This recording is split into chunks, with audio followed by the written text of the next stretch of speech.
नजर रखिए end of course BPCL के साथ साथ अब ये भी फोकस में आ रहा है। सर, इंजीनियर्स इंडिया आपको क्या पसंद है इसके बारे में, क्यों करना चाहिए स्टॉक पर फोकस? एक ही चीज के लिए करना चाहिए, और वो अगर आप शब्द मुझे दे, नाम मुझे दे, या मुझे वो क्या बोलना चाहिए कि वो टैग मुझे दे दे, तो मुझे उसमें कोई आपत्ति नहीं है। पीएसयू बुल, जी हाँ। बीपीसीएल शिपिंग कॉर्पोरेशन 35 रुपए से लगातार 30 रुपए से हम कह रहे हैं। उसके अलावा फेल 30 रुपए से लगातार, हिंदुस्तान कॉपर 40 रुपए वाले के भाव से लगातार। तो ये सारी वो सरकारी कंपनियां हैं जिन्हें हमने बहुत समय से पहले आइडेंटिफाई किया, और इन सारे स्टॉक्स ने आपको कई कई गुना रिटर्न भी दिए हैं। ऐसे में इन सरकारी कंपनियों में जहां वैल्यू है, जिन्हें कई कई सालों तक लोग देखते नहीं थे, जब वैल्यू अनलॉकिंग के मौके सामने आते हैं तब आपको सही वक्त पर खरीदारी करनी चाहिए ताकि आपके पैसे बनते हैं। तो ये 4-5 स्टॉक तो मेरे ऑफ एंड मेरे दिमाग में आ रहे हैं जो मैंने आपको गिनाया, और ऐसा ही एक स्टॉक और है EIL, इंजीनियर्स इंडिया लिमिटेड, जो मुझे बेहद पसंद है। क्यों पसंद है? पहला, स्ट्रॉन्ग ऑर्डर बुक है कंपनी की, 8,300 करोड़ के आसपास की ऑर्डर बुक, जो लास्ट पब्लिश डेटा हमारे पास है, अब और भी हो सकता है थोड़ी कम ज्यादा हुई हो। दिसंबर 2020 की ऑर्डर बुक है अपने पास में, जो इनकी सालाना सेल्स की 3 टाइम्स है। अब 3 गुना तो इनके पास ऑलरेडी ऑर्डर है, यानी कि 3 साल का काम तो है, लेकिन इस ऑर्डर बुक के बढ़ने के आसार है। क्यों?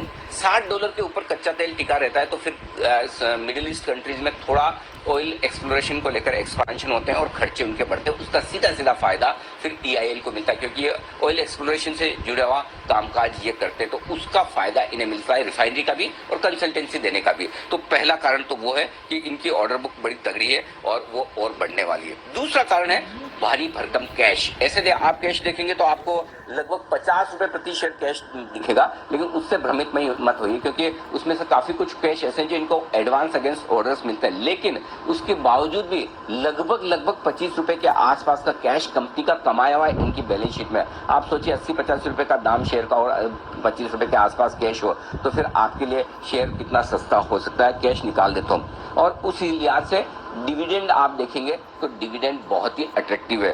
5 रुपए 15 पैसे का डिविडेंड पिछले साल दिया है, यानी कि लगभग 6% के आसपास की डिविडेंड यील्ड। 6% की डिविडेंड यील्ड आज के मार्केट में लाइफ टाइम हाई पर जब मार्केट है, बेहद अट्रैक्टिव है। एफआई ने हाल ही में स्टेक बढ़ाई है, 4.5% से बढ़ाकर उन्होंने 7% की है, यानी एफआई धीमे धीमे खरीद रहे हैं। और अगला एक और बड़ा कारण है दीप, जो है वैल्यूएशंस का। अभी आपको याद होगा, भूल गए हैं तो मैं बता दूं, 81 रुपए के आसपास ऑलरेडी बायबैक सरकार ने किया है। तो इन लेवल के आसपास तो बायबैक किया है सरकार ने।